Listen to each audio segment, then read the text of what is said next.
least. From a deadly pandemic to massive civil unrest across the country, we've seen a lot this year, and we're not done yet. We still have a whole election ahead of us. That's right, and for many young and first-time voters, the ballot can be a little overwhelming. That's why tonight we're going to break down the ballots, talk to some candidates, and give you everything you need to know before heading into that booth tomorrow. So stick around, you won't want to miss it.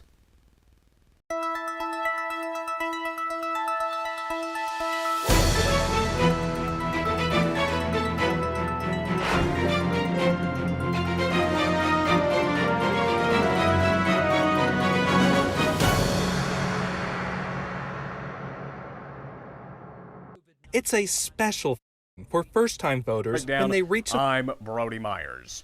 And I'm Alex Dusky. And for many college students, this is their first time voting, and the ballot can be a little intimidating. This is much more on the ballot than just the presidential candidates. Tonight, along with the presidential race, we're going to be looking at the state senator race, House of Representative race, and the Supreme Court justices up for re-election, and the state questions featured on this year's ballot. With everything going on in this election, we would be remiss to not talk about the record-breaking voting numbers we've seen this year.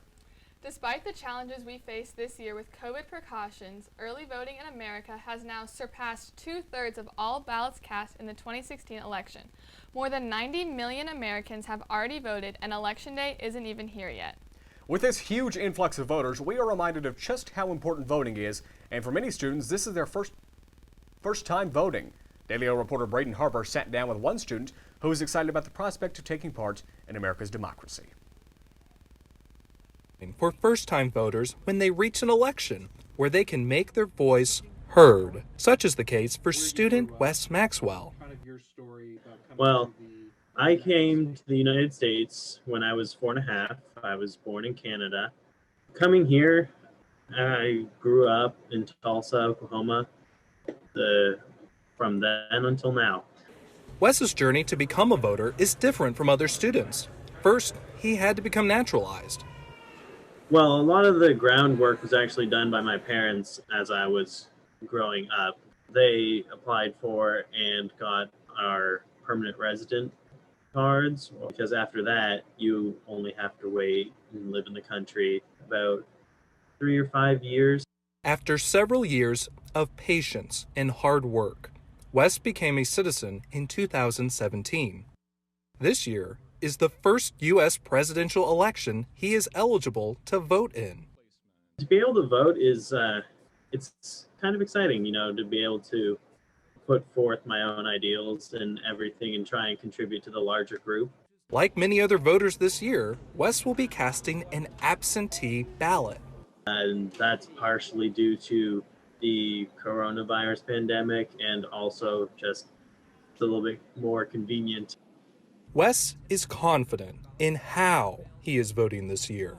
I do feel it's a legitimate form of voting, and I feel my vote should be counted, as it is no different physically than if I went to the voting place and marked it in person there. This year is the first year that many OSU students, like Wes, are eligible to vote. Regardless of who you're voting for, it is important that we make our voice heard. Reporting from home, I'm Braden Harper, the Daily O. That story really puts into perspective how important voting is. This was my first year voting, and being from Tennessee, I had to do the whole absentee mail-in ballot, and I ended up having to overnight my ballot to get there in time, but it was really exciting to be part of the whole process. That's some democracy for you. I went on Thursday for early voting here in Stillwater, waiting for about an hour. I was probably about the 200th person in line, so props to all the workers here in Payne County for their great job, and of course the polls will be open tomorrow, 7 to 7 for regular voting at your precinct. Now we're going to take a quick commercial break. And when we come back, we'll tell you about who is running to be your state senator.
Hi, I'm Will Joyce, the Mayor of Stillwater. As mayor, it's my responsibility to help develop plans for a variety of resident needs, including roads, emergency services, and utilities. Some of those services are paid for with federal money that the government distributes to states and communities based on Census Bureau data.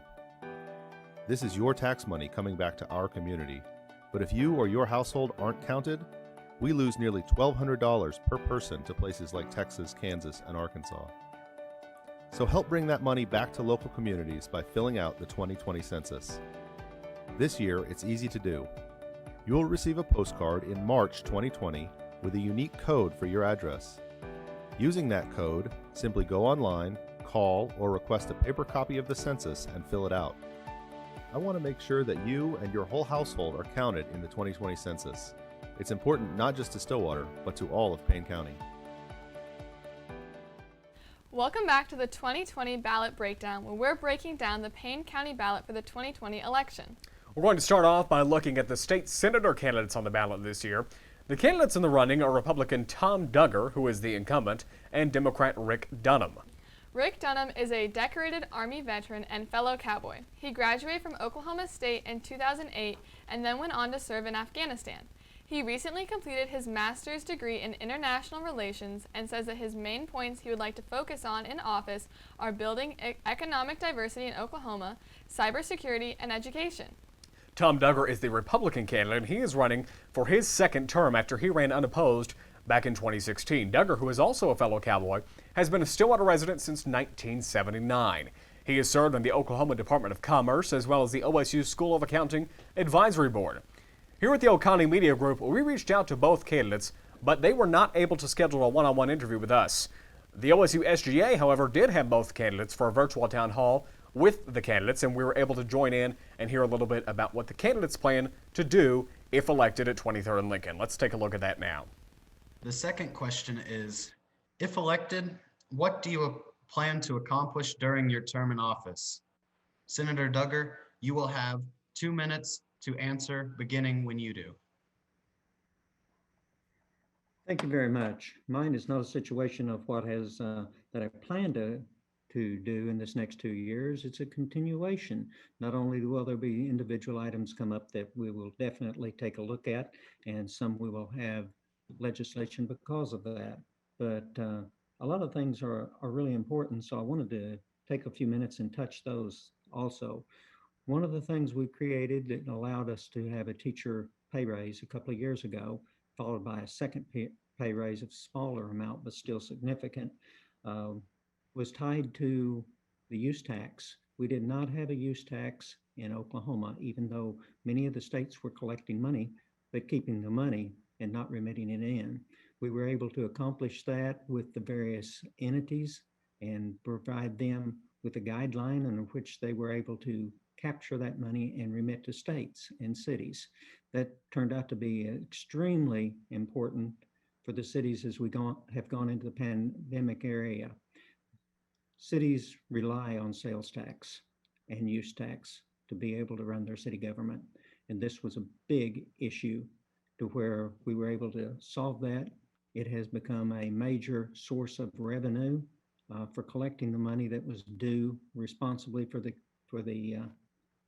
use tax to start with. There were other things in that particular bill too, but that was one of the things that when it finally got put together, it made the difference between make or break on the development.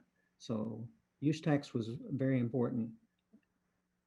We also created a fund under which we added additional personnel into the audit point that I think is very important. We added 14 auditors to the state auditor and inspectors roster. We passed the bill regarding loft. All of these things are designed to structure a stronger and more effective and vibrant economy for the state of Oklahoma. Thank you. Thank you, Senator Duggar.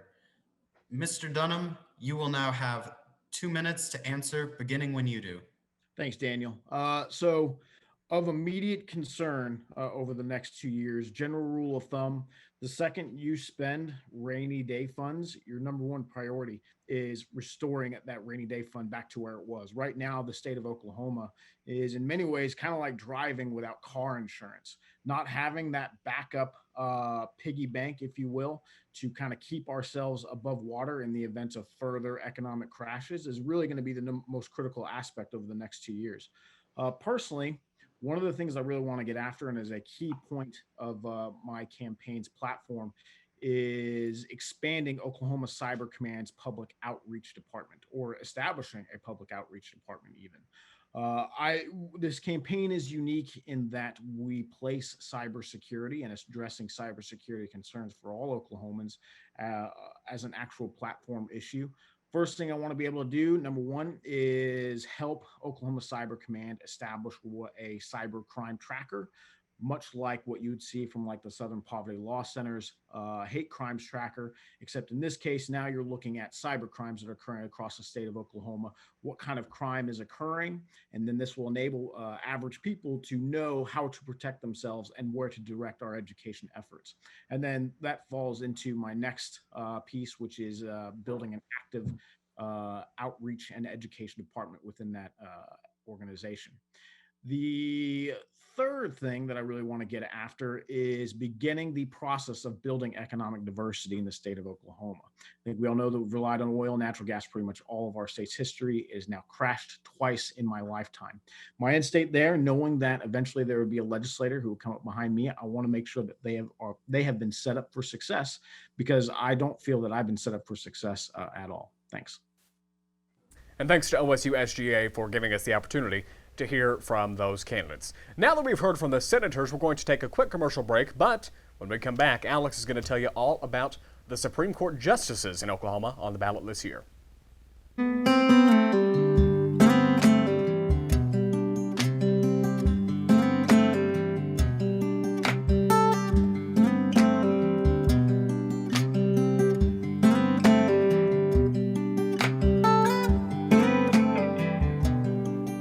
Hi everybody, my name is Emily Shooping. I'm your marketing coordinator for the Made in Oklahoma Coalition. I'm coming to you with an amazing opportunity.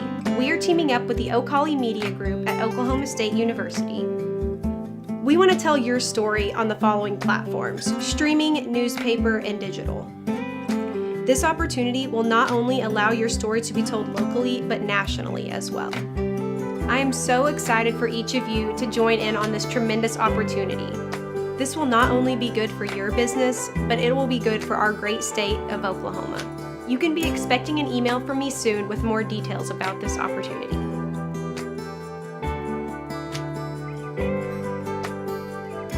Local has a name, local has a face, local has a flavor. The Made in Oklahoma Coalition.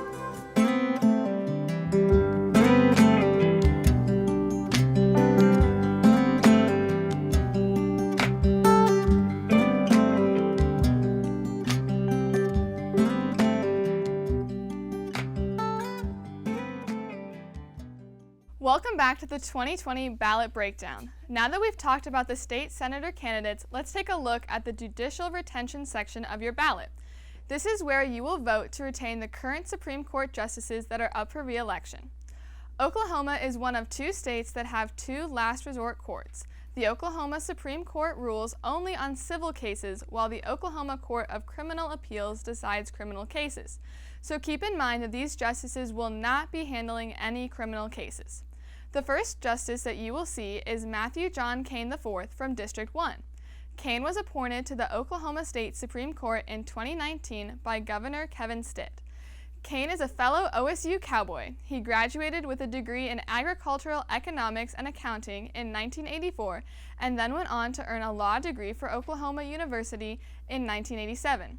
Kane previously served as the Osage County Chief District Judge and also as a presiding judge on the Oklahoma Court of the Judiciary, which is the body that judges the actions of other judges. Our next judge up for re-election is Tom Colbert from District 6. Colbert is the first African American to serve on the Supreme Court of Oklahoma. He was appointed by Governor Brad Henry in 2004.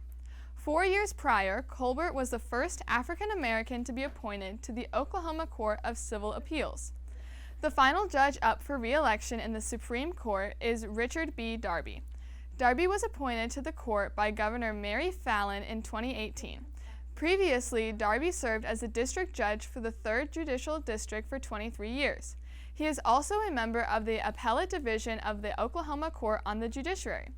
All of the candidates are nonpartisan, which is why it's so important to research how the judges rule on things in order to decide whether or not you want to cast your vote for them.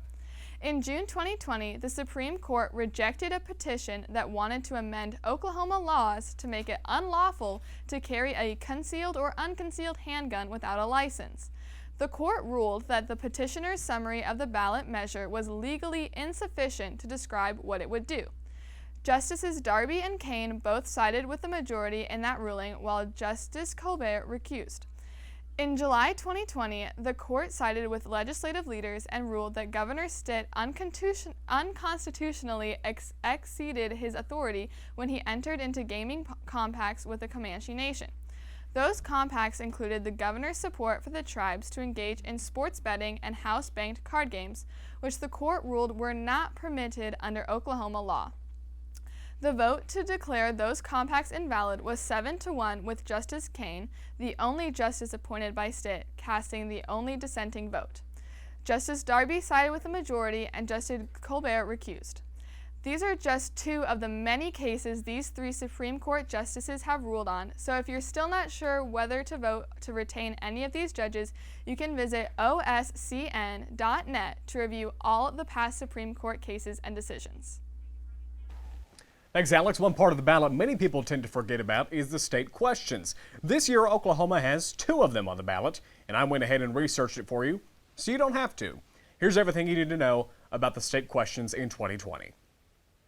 If you're one of 93% of Americans, chances are you know how you're going to vote in the presidential election. But what about the 2 state questions on the ballot this year? State Question 805 and State Question 814. I'm here to explain both of them. Let's start with State Question 805, sentencing reform for non-violent felony offenders, not violent offenders such as rapists and murderers. Currently under Oklahoma law, if someone convicts a non-violent felony, let's say in 1995, they serve the maximum 10-year sentence and they're free in 2005. They commit another non-violent felony in 2010, serve a maximum 10-year sentence, but the judge says, well, let's add on another 3 years because of what you did back in 1995. This state question seeks to eliminate that 3 years, and it also seeks to help prisoners appeal their current sentences and perhaps get out of prison earlier. Opponents of the bill, such as Governor Kevin Stitt, say this gives too much license to offenders to go out and commit more crime, wreak more havoc in the streets. Proponents of the bill say that we have record high incarceration here in Oklahoma. We need to stop locking people up and instead get more preventative measures. So what do you think? Vote your conscience on November 3rd, and we'll talk about State Question 814. Medicaid and TSET funding is up to us. State Question 814, funding for Medicaid and TSET. Back in 1998, Congress passed an act that gives states millions of dollars every year from tobacco settlement funds. Oklahoma uses this money in TSET and the Tobacco Settlement Fund. TSET, the Tobacco Settlement Endowment Trust, you've probably seen their commercials, the cartoon guy driving down the road, he chooses to quit smoking. They currently receive 75% of the money. The Tobacco Settlement Fund receives 25% of that money. State Question 814 wants to switch that. 25% goes to the TSET, 75% goes to the Tobacco Settlement Fund, and then part of that money would go to Medicaid expansion. But how much money are we talking? Let's take a look. Currently, under that plan, Oklahoma receives on average $75 million annually. This state question would give TSET 25% of that money, or $18.75 million. The remaining money would go to the Tobacco Settlement Fund, $56.25 million, of which $4.68 million would be appropriated to the Attorney General's office, and Medicaid funding would receive $51.57 million. Congress would then match that funding for the state. There you have it, $75 million is in the hands of the Oklahoma voters. I'm Brody Myers for the Daily O. 805, 814. Don't forget, those are on the back of your ballots. We'll come back, talk to the state House representatives running for office, Trish Ranson and Aaron Means.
Welcome back in. If you're just now joining us here on the 2020 ballot breakdown, we're going over everything you need to know about the Payne County ballot this year.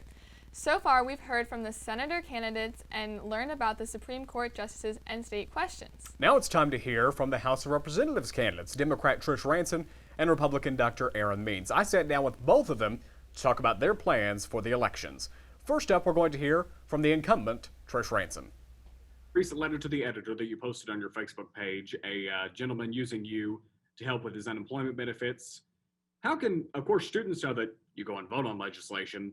What can a student do more face-to-face, more tangibly, I guess would be the word, to use you as a representative? Well, I think what's interesting is if you asked 10 different people what a state legislator does, you'd probably get 10 different answers. You know, the state legislator is our representative at the state legislature and creating legislation and voting on bills and so forth. They are the ally. So that is my role. I'm an ally for my constituency. If there are bills that need to be addressed or voted on and so forth. Example of that was, you know, when we talked last about Allie Nuri and my constituent who is a traumatic brain injury survivor, and she saw that there was a need for traumatic brain injury survivors, and so she advocated with me and we put forward legislation. And that is still in the works. Hopefully this next session, it will pass the finish line and we will be able to get federal funding for treatment of traumatic brain injury. But it's also a way that, let's say that a constituent is having problems navigating anything. So let's, you know, John Cooper, he was having problems navigating the unemployment system. And that is a way that if you're having problems there, then calling me is a next step. Because oftentimes when I call somebody or if I reach out to somebody, they're going to answer the phone maybe a little bit more readily than they would for somebody whose name they don't know. And so then I can be that advocate. And so my office has worked on several unemployment claims that have reached multiple barriers during these last several months. And we've been able to find success for quite a few, others not so much. And so it's one of those things where I am at the ready of whatever the need may be. Maybe there is some efforts out there in the legislature. Maybe there's not. If there is, what would you like to see to maybe lower the cost of college? Just make it a better experience for students, because Oklahoma education's been pretty muddied lately these last few years. Yes, it has. It's interesting. I think back to my college experience. I went into college. I will tell you, I graduated in 1988. So 88, 89 was my freshman year in college. And at that time, the state paid 80% of my costs, for going to school. And I put up the other 20%. Now, let's say, the year that my son was a freshman. I mean, he's a sophomore now. So he graduated in 2000. So 2000, 2001. The state paid 20%. And he is up for the other 80. So it's completely flipped, just in my life with my experience and then my son's experience.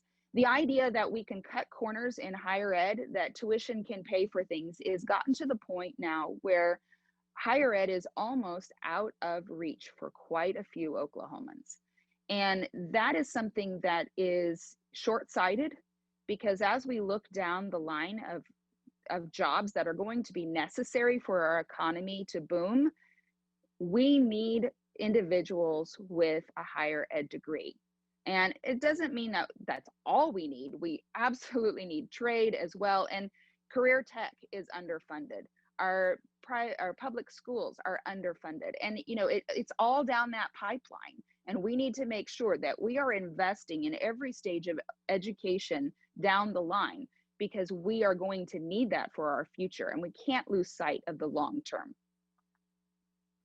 I'm going to close with this. Of course, in your race, you don't have all the ads on television that we see. We have some mailers, but you do 1,000 of these kind of things. You're on the radio all the time.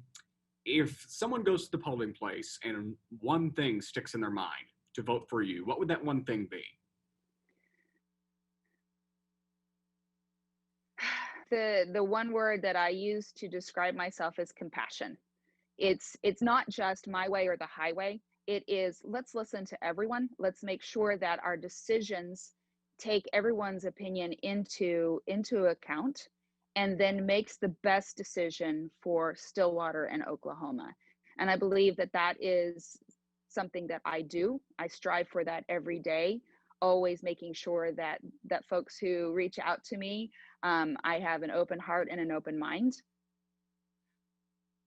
And with dealing with folks across the aisle, that is very important, because if I just have a closed mind because of their party affiliation, nothing will get accomplished in our state. And that is the ultimate goal. We need a better Oklahoma. Representative, thank you. Good luck on the last 8 days of the trail, and I'm sure we will speak sooner than later again. Thank you, Brody. Appreciate the opportunity. Of course. Is the incumbent candidate running for her second term. Ranson is running against Republican candidate Dr. Aaron Means. Means is a veteran and served as Chief Dental Support Officer in the Air Force. He is running on a pro-business, pro-life, and pro-education platform.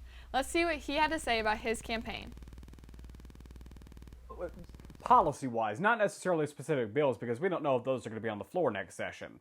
If you are, what more generally would you do different than Representative Ransom? Okay. Well, in general, what I want to be is a voice of peace and a voice of calm and unity. Promote the truth about all of us, which we all are just alike. I mean, we have superficial decorations of hair, skin, eye color, things such as that. I want to be proactive, to speak outwardly that we're stronger together. We being more unified and talking through issues, which means I would be very comfortable bringing people together and really begin to talk through any issues that we may have in our own community, that we can be stronger, helping us to build community and keeping us from going the ways that other cities have gone in other states. Also, I would look towards trying to find a way to strengthen our education system. Do you feel that Representative Ranson has divided the district? I don't think she's divided the district, but I really haven't seen a great effort to help to promote the unity of it. A good example is across the nation right now, a lot of communities are having difficulty accepting police service. Okay, I work with the Payne County Republicans, and it's not a political issue, but we just happen to be Republicans, and just happen to be the Payne County Republican group, which recognize our law enforcement. Because I personally know Chief Jeff Watts, and I personally know Shannon Gordon, and where I have learned that our police officers, as well as the Sheriff's Department, as well as Oklahoma Bureau of Investigations, they really do work hard to serve our community.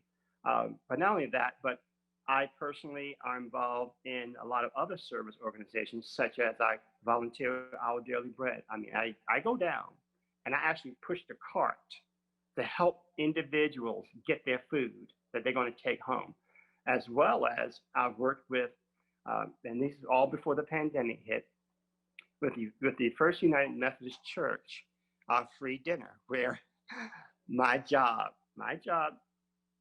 each time was to literally scrape the leftover food off the trays into the trash, because I don't believe that there is no opportunity to bond and to help the community that is too menial for me. Yes, I've studied for a good number of years. I've earned various degrees.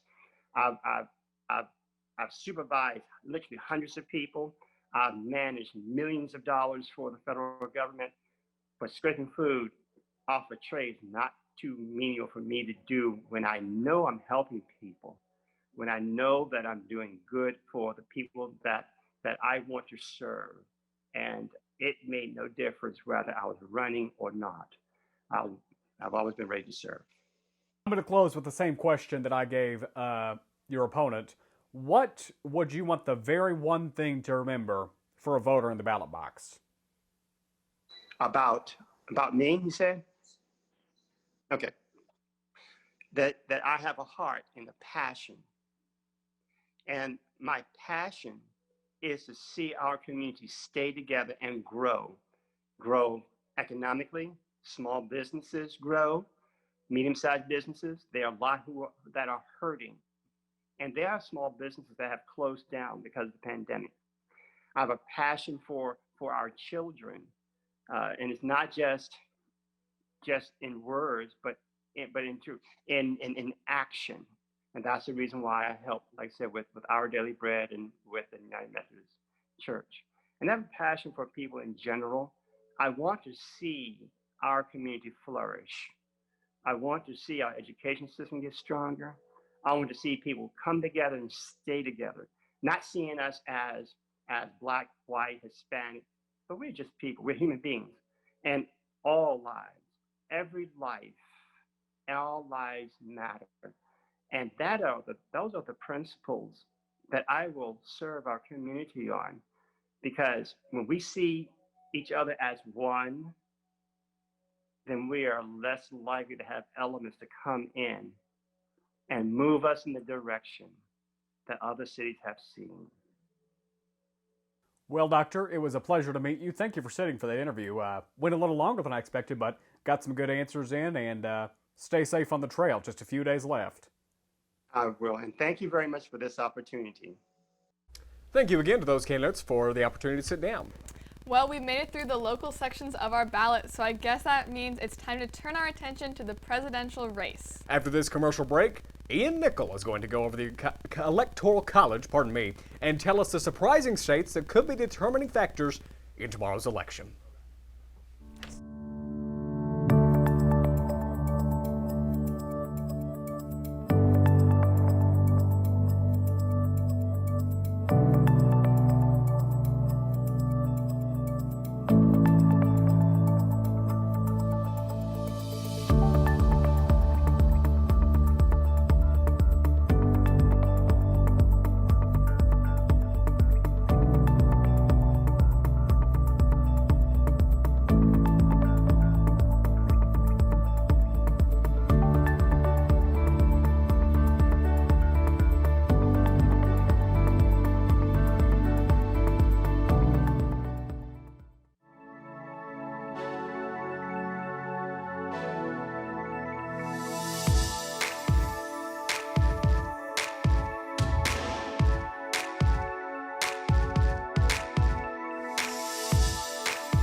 Back to the 2020 ballot breakdown. I'm Ian Nichols. So far in the show, we've been talking about our local state elections here in Oklahoma, but now it's time for the main event of the evening. Let's talk the presidential race, specifically the Electoral College.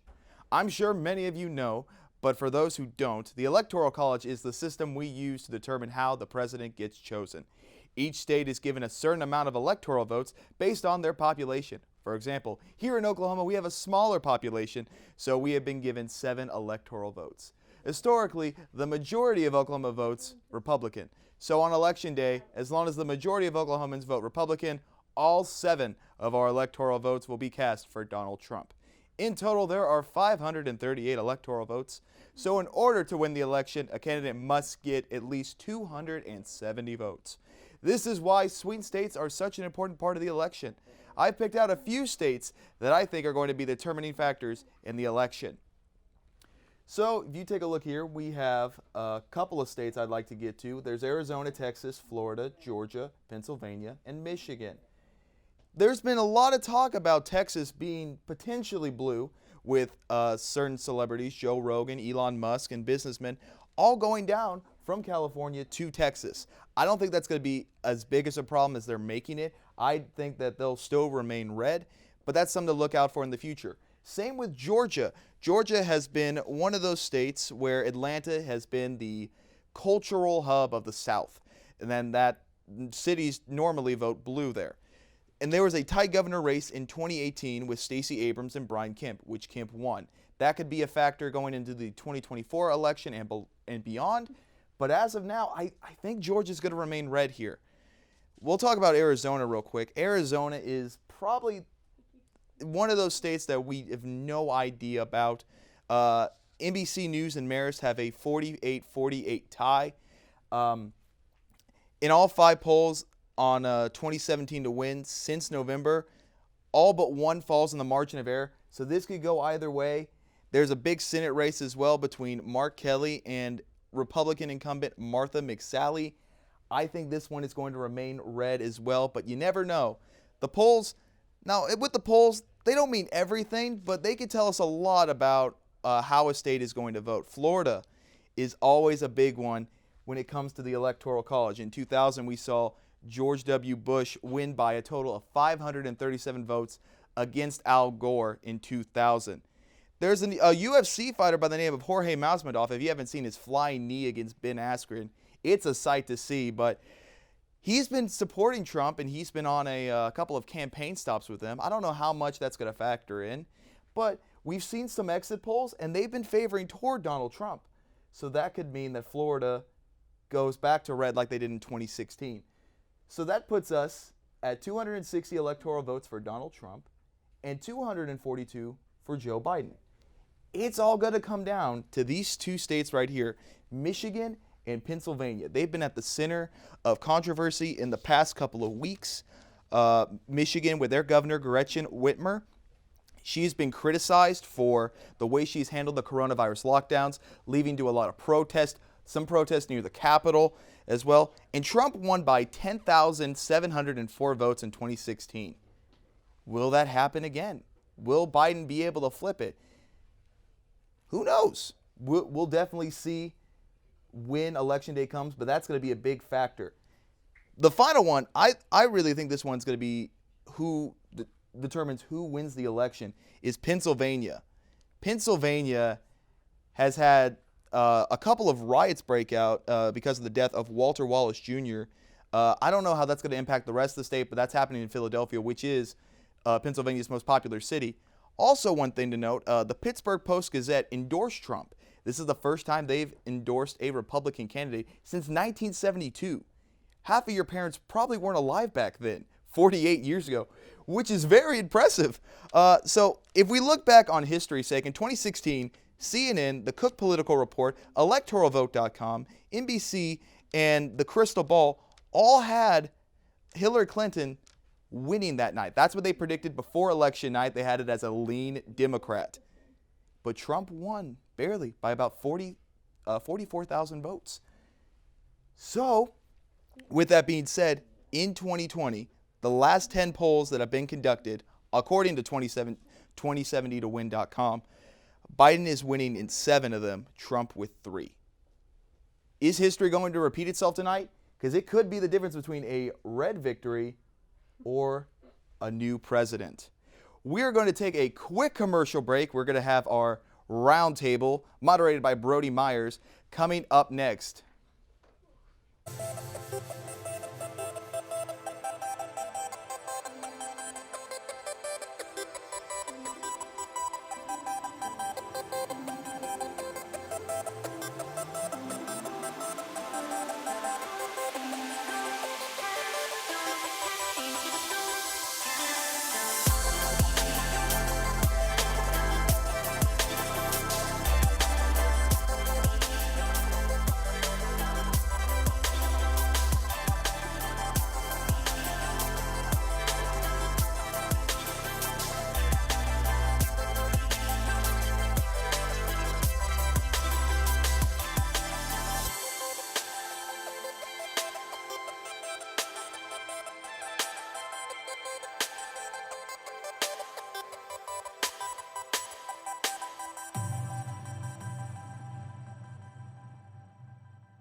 Hi, I'm Will Joyce, the Mayor of Stillwater.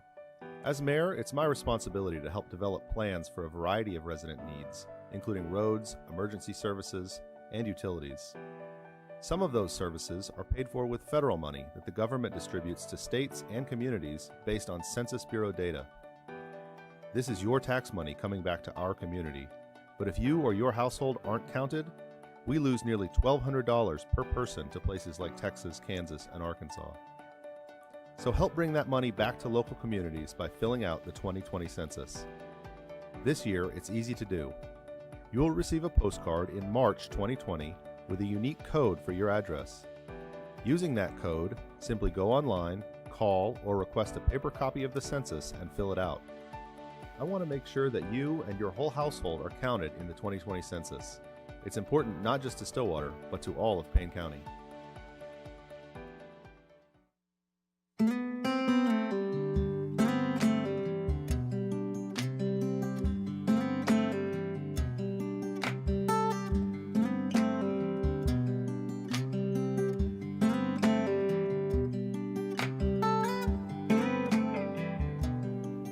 Hi everybody, my name is Emily Shooping. I'm your marketing coordinator for the Made in Oklahoma Coalition. I'm coming to you with an amazing opportunity. We are teaming up with the Ocali Media Group at Oklahoma State University. We want to tell your story on the following platforms: streaming, newspaper, and digital. This opportunity will not only allow your story to be told locally, but nationally as well.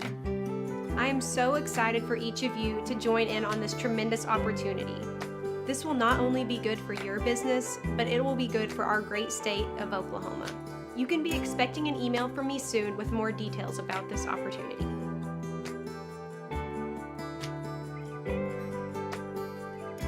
Local has a name, local has a face, local has a flavor. The Made in Oklahoma Coalition.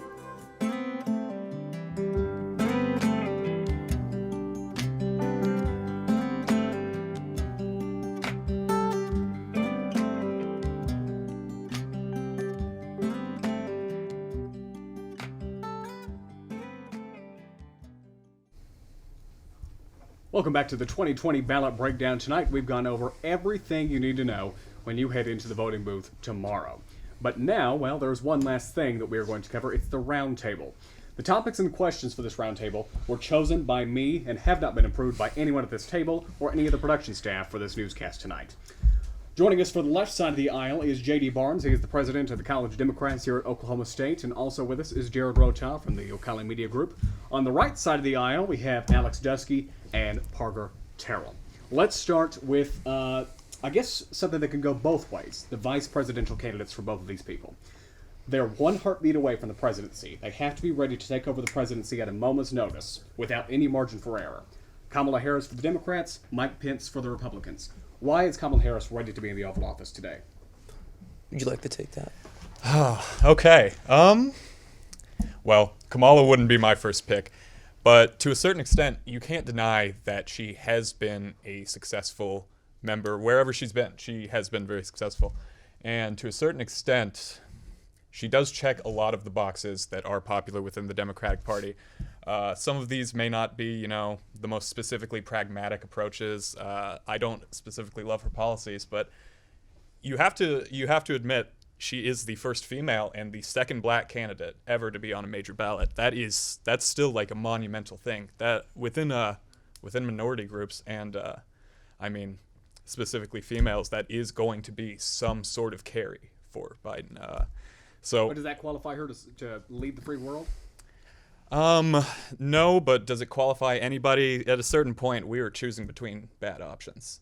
We're not choosing between two perfect people. So is that for vice president you're talking about, or, yes, or for yes, president as well? With all due respect, let's try not to interrupt each other. I'm sorry. Highbrow, calm debate. Let's move over to the right side. Why is Mike Pence the right person to serve in the Oval Office tomorrow? Well, so Mike Pence, as you saw in the debate, you guys against Kamala Harris, he agrees with President Trump on a lot of different policies, but I think that he doesn't bring that same volatile aspect, which, look at it as you like, that's what makes Donald Trump really the most polarizing president we've ever had, possibly the most polarizing candidate we've ever had. Mike Pence is definitely more traditional in his political approach, and you've seen that where he was the governor of Indiana.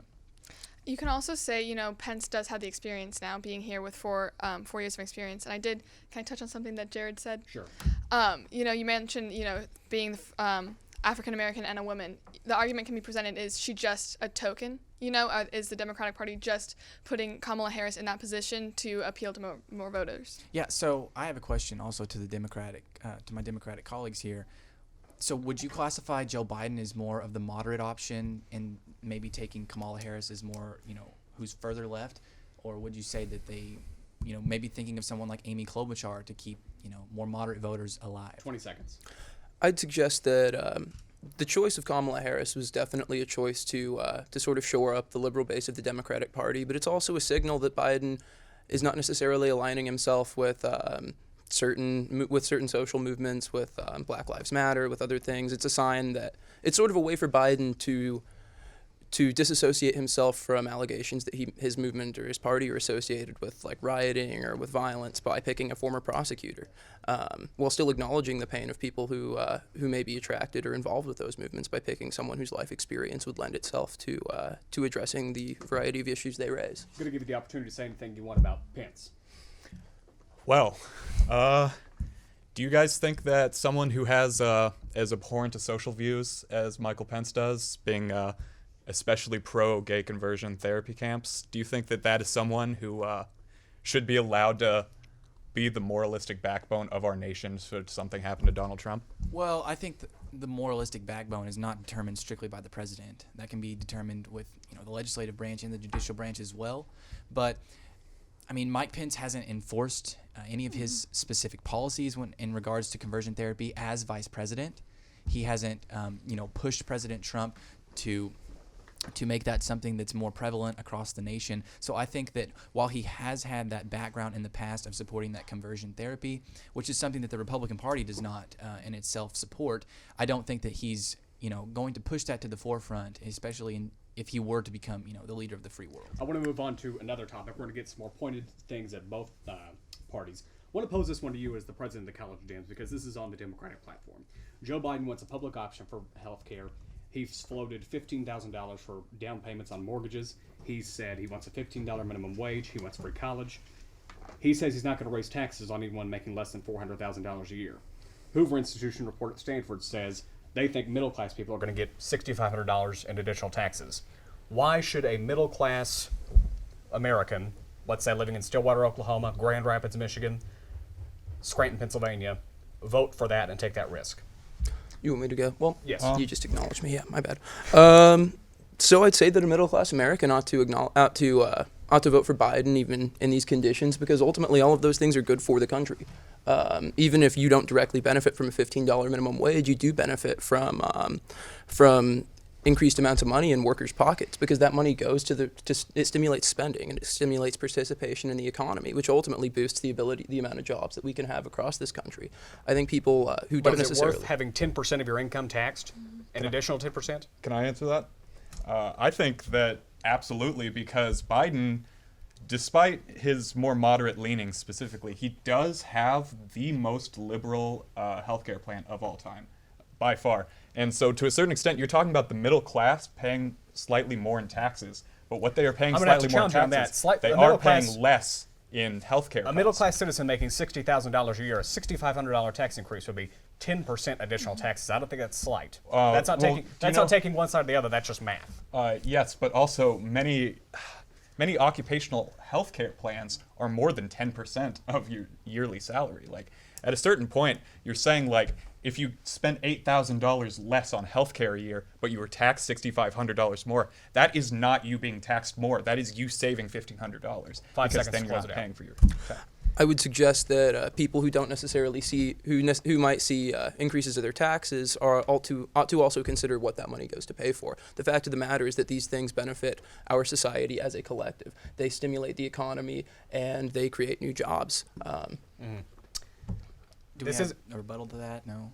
5 seconds. So, I mean, with the increase of the minimum wage, I believe that would make everything more increased. That would, up the sales tax in certain parts of, that benefits the middle class much more than it does any other sector socioeconomically. If we raise the minimum wage, I mean, we've seen it just due to inflation, that would cause, groceries to be higher, etc. We could have insurance premiums. May I have a response to that? The wealth stratification of this country. I promise you guys are going to have a lot of time to talk, but we got to move on to another topic. You guys are going to like this one.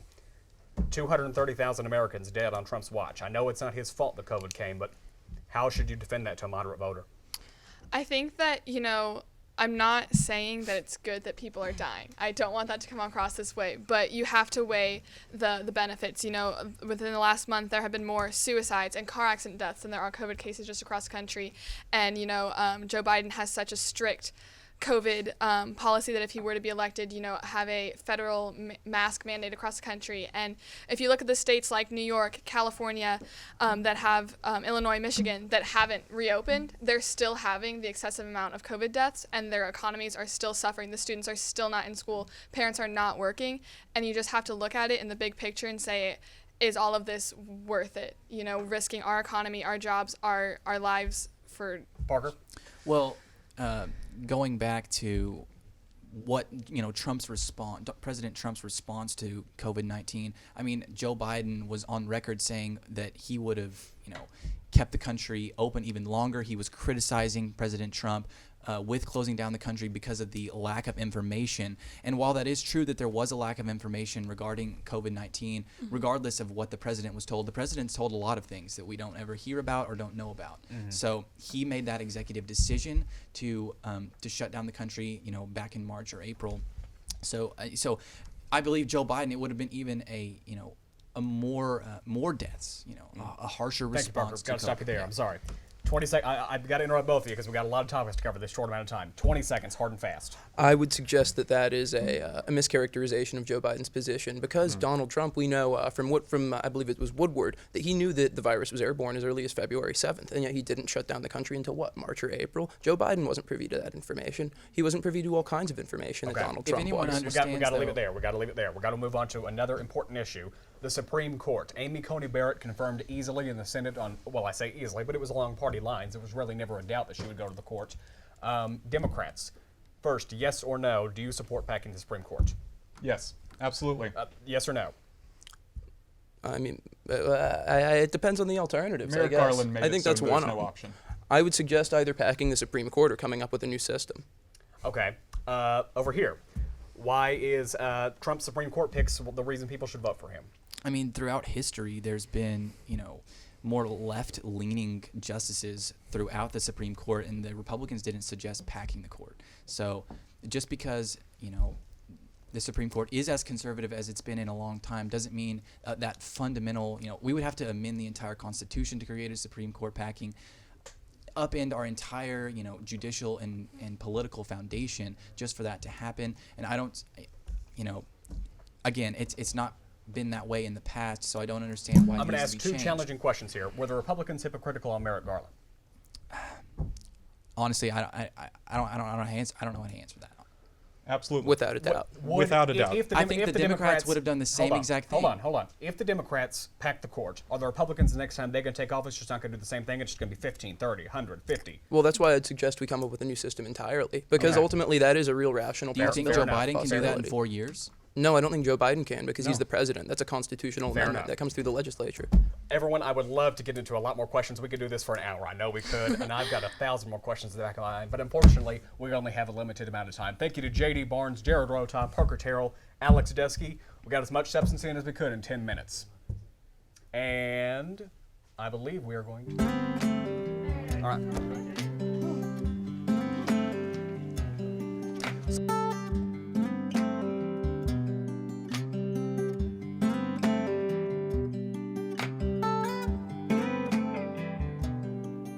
Hi everybody, my name is Emily Shooping. I'm your marketing coordinator for the Made in Oklahoma Coalition. I'm coming to you with an amazing opportunity. We are teaming up with the Ocali Media Group at Oklahoma State University. We want to tell your story on the following platforms: streaming, newspaper, and digital. This opportunity will not only allow your story to be told locally, but nationally as well. I am so excited for each of you to join in on this tremendous opportunity. This will not only be good for your business, but it will be good for our great state of Oklahoma. You can be expecting an email from me soon with more details about this opportunity.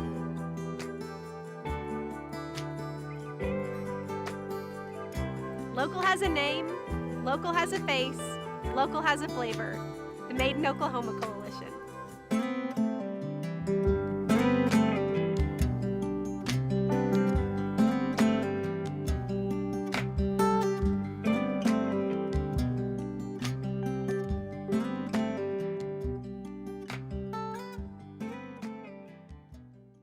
Welcome back to the 2020 ballot breakdown. Tonight we've gone over everything you need to know when you head into the voting booth tomorrow. Well, there is one last thing we haven't talked about, where those voting booths are. In Stillwater, there are 19 polling locations for you to vote at. The polling locations are determined by your precinct. To figure out where your precinct and polling location are, you can visit paynecounty.org. The polls will be open from 7 a.m. to 7 p.m. And like we said in the beginning of this show, this year is one of the highest voter turnout rates we've seen in the past 10 years, so be sure to get there early because the lines may be long. Well, that's all we have for you tonight on the ballot breakdown. We hope you fully now are more ready to go out and hit the polls with all the information we gave you. Regardless of who you're voting for, from all of us here at the Daily O, please go out tomorrow and make your voice heard. For the Daily O, I'm Alex Dusky. And I'm Rhoda Myers. Have a great night.